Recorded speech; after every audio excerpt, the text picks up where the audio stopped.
Baik, Assalamualaikum warahmatullahi wabarakatuh. Saya akan menjelaskan tahapan awal menggunakan aplikasi segmen dan Crystal X. Nah, langkah pertama, buka file segmen yang telah disimpan pada minggu lalu dalam format Notepad, klik Notepad. Nah, kemudian kopikan urutan masa ini kepada NCBI Plus. Kita buka format NCBI Plus.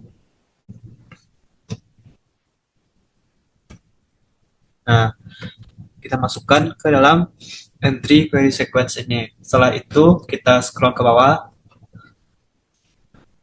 tampilkan show result in a new window. Nah, untuk algoritma parameters itu tuh kita ubah menjadi 500.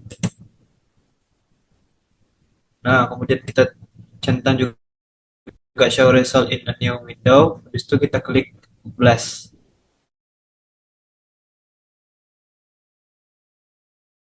Nah, setelah kita klik blast, silakan memilih untuk membuat portfolio genetiknya, pilih dari beberapa pilihan uh, spesies yang muncul sesuai dengan aturan, itu satu spesies dari famili yang berbeda, tiga spesies famili sama jenis beda, kemudian tiga spesies genus sama spesies berbeda, kemudian dua spesies sama. Nah, silakan centang pada kiri pojok kiri ini. Setelah kita centang, kemudian kita download, tekan download dalam format pasta.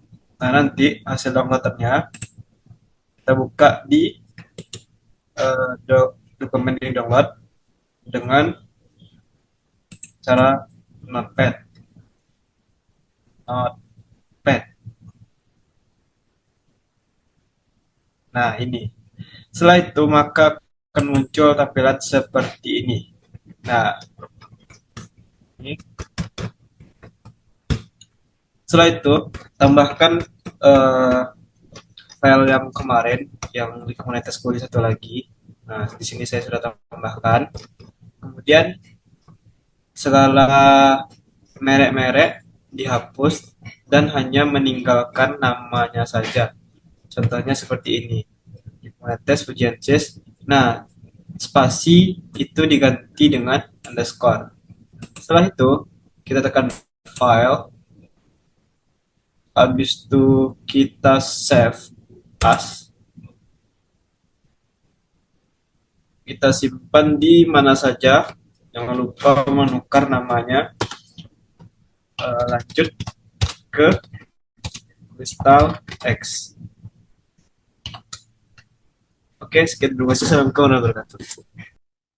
Baik, sebelumnya perkenalkan nama saya Hanum Salsabila dengan NIM 2310421003. Nah, di sini saya akan melanjutkan penjelasan rekan saya tadi, yaitu mengenai hasil dari NCBI Blast. Nah, selanjutnya kita akan menggunakan aplikasi Crystal X. Nah, aplikasi Crystal X ini yaitu berfungsi sebagai mensejajarkan atau menentukan basa nukleotida ataupun asam amino dari hasil data sequence tersebut. Nah, langkah yang pertama, kita harus mengupload hasil akhir dari NCBI Blast tersebut. Nah, langkahnya yang pertama kita klik menu file, lalu kita pilih load sequence. Nah, kita cari hasil akhir dari NCBI Blast kita tadi.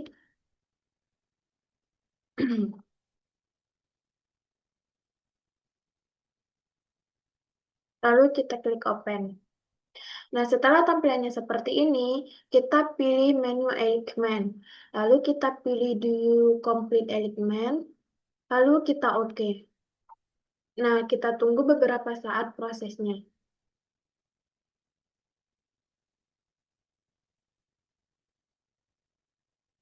Nah, setelah tampilannya seperti ini merupakan hasil dari Eligman. Nah, lalu kita cari panjangnya.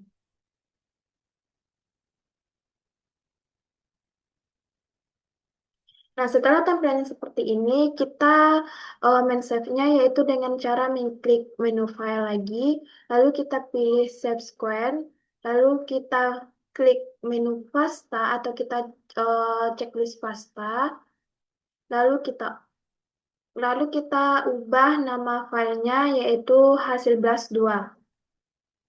Lalu kita oke.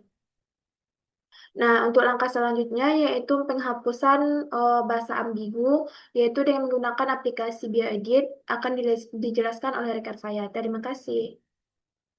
Baik, pada aplikasi BioEdit mungkin kita bisa ke filenya dulu. Ke open. Lalu kita akan ngambil file setelah dari aplikasi Coolstackers tadi yang diapakan oleh rekan saya. Kita klik. Lalu di sini akan muncul dan di sini bisa kita ganti modenya dari slide menjadi edit. Lalu di sini kita cari tahu panjang sequence-nya. Mungkin kita bisa scroll ke samping atau kita geser ke samping hingga ke ujung.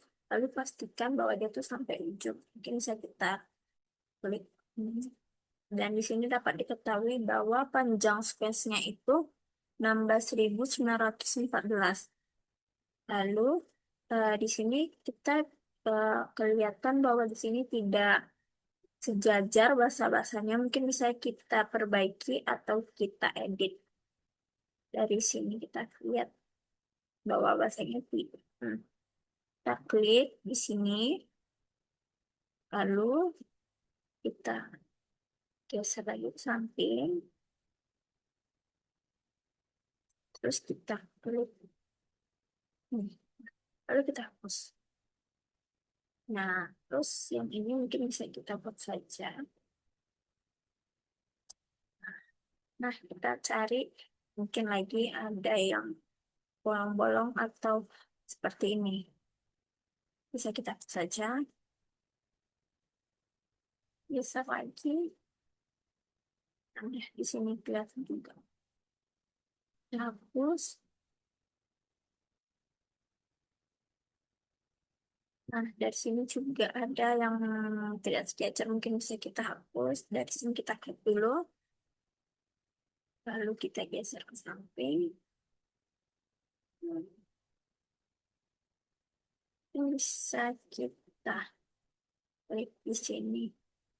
Ini kita hapus. Nah, sini akan dapat terpotong. Dan di sini kita cari tahu lagi sequence yang karena kan udah kita perbaiki tadi. Nah, sequence-nya jadi 453. Lalu setelah udah kita perbaiki, mungkin akan dilanjutkan ke aplikasi selanjutnya yang akan dilanjutkan oleh rekan saya. Mungkin bisa kita ke file, terus kita save as, dan kita rename mungkin.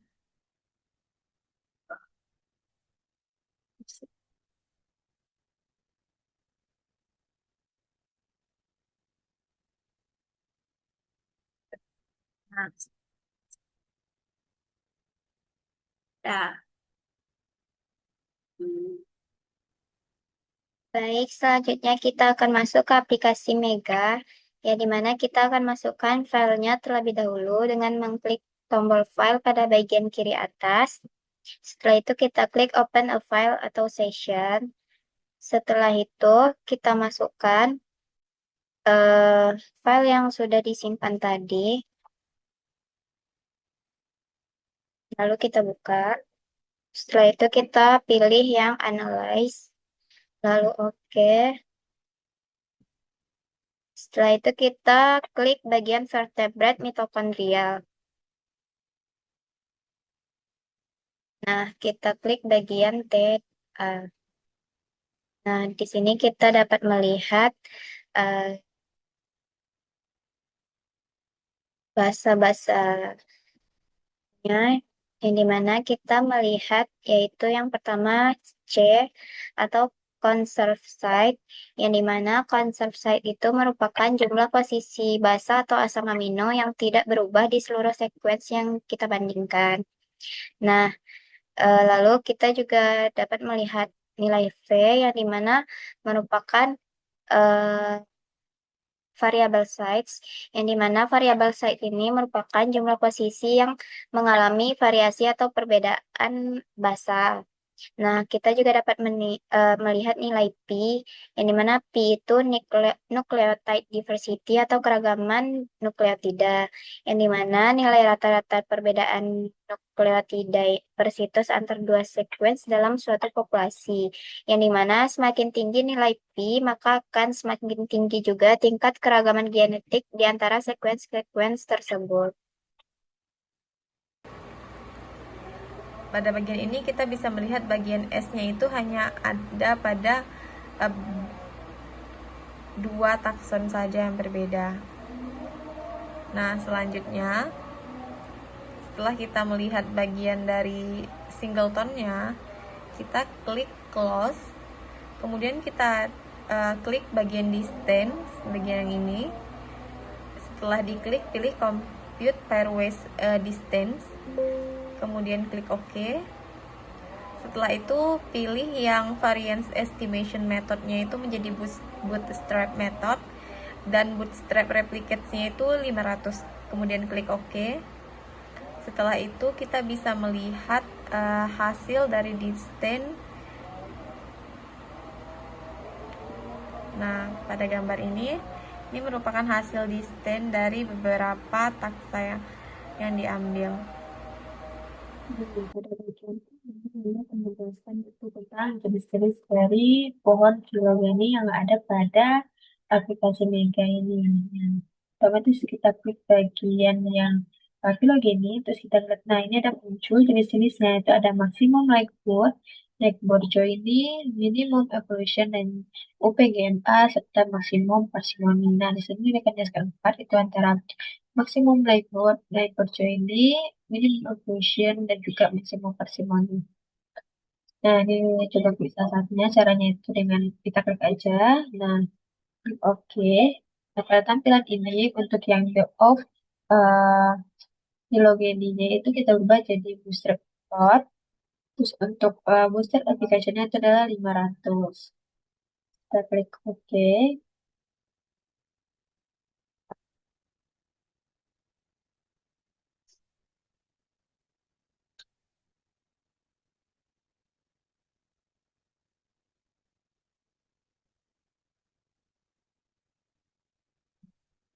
Nah, di sekarang aja.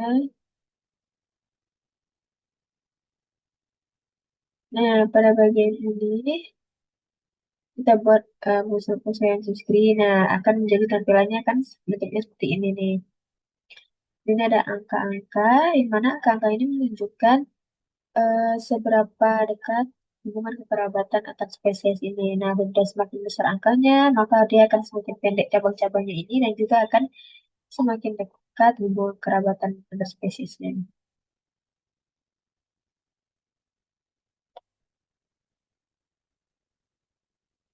Oke, kita coba yang lain. Terus kita selanjutnya ada minimum evolution. Oke, nah pada bagian ini juga sama untuk take off filogeninya itu tetap bootstrap method, pada bootstrap application-nya itu 500. Kita klik OK.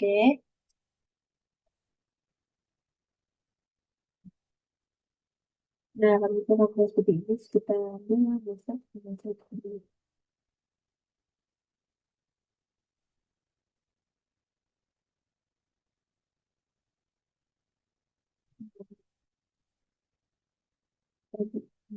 Seratus, seratus, sembilan, itu 500.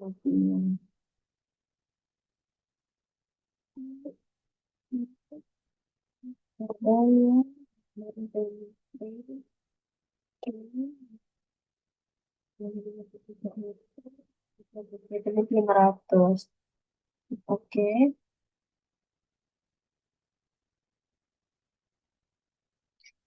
Ya, betul betul. Ini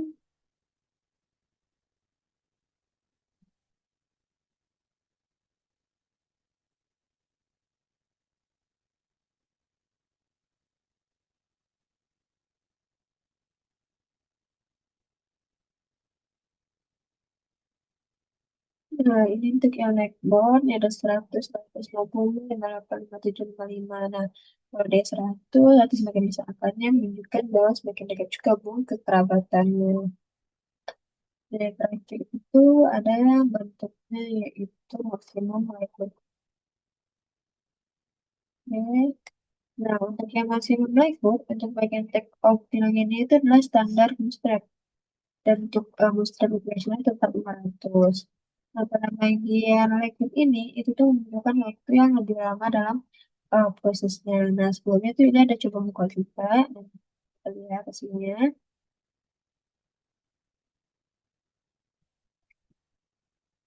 Nah, ini adalah tampilannya. Di sini kita lihat untuk bagian original tree seperti ini, terus ada yang bootstrap khususnya adalah seperti ini.